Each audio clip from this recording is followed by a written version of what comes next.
When I say the word shared services, what is the first thing that you think of? If you didn't say outsourcing, then you are the exception that proves the rule.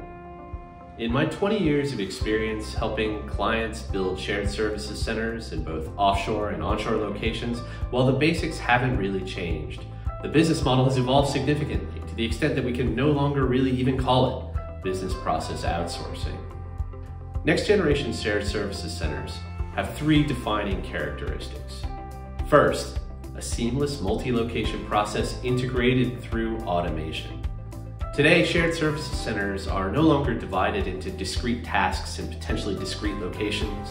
Today, processes are consolidated and considered from end to end, with a view toward minimizing handovers and using automation to create seamless transitions across teams, no matter where those teams may be that are delivering those services. Each process then has an owner who is responsible for maximizing the efficiency of that process and maximizing then the quality of delivery. These have become the products offered by shared services centers, rather than just describing the center's abilities in broad functional terms like finance or IT.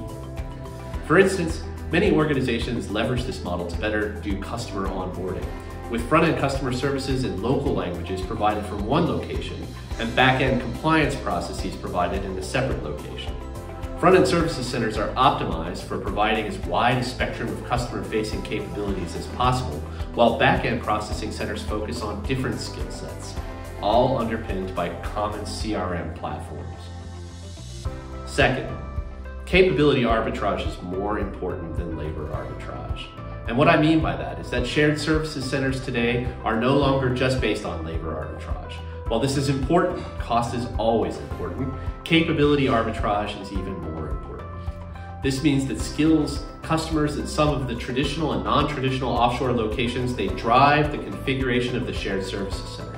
Whether that means accounting skills in the Philippines or cybersecurity skills in Bulgaria, the ability to find and hire the people with the skills required and at a cost that is competitive has replaced the race to the bottom traditionally associated with shared services. Third, focus is now on business outcomes and then process KPIs. Shared services centers are becoming partners to the business, even in outsourced models. And this means that instead of measuring success through operational KPIs, success is achieved only when the objectives of the business are achieved, even if that means going beyond the traditional bounds of service.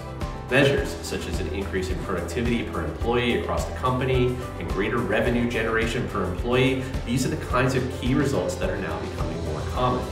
These kinds of measures contrast with typical operations metrics, such as average call length or time to respond. And while the service provider may not be able to influence every aspect of the larger business objectives, these businesses are being driven further by going beyond the narrow role of this outsourced organization and really defining success only as the business defines it. From our experience in helping clients transform their shared services, we at A&M know that the leap from traditional shared services to next generation modern centers is wide, but so can be the benefits for companies who wish to make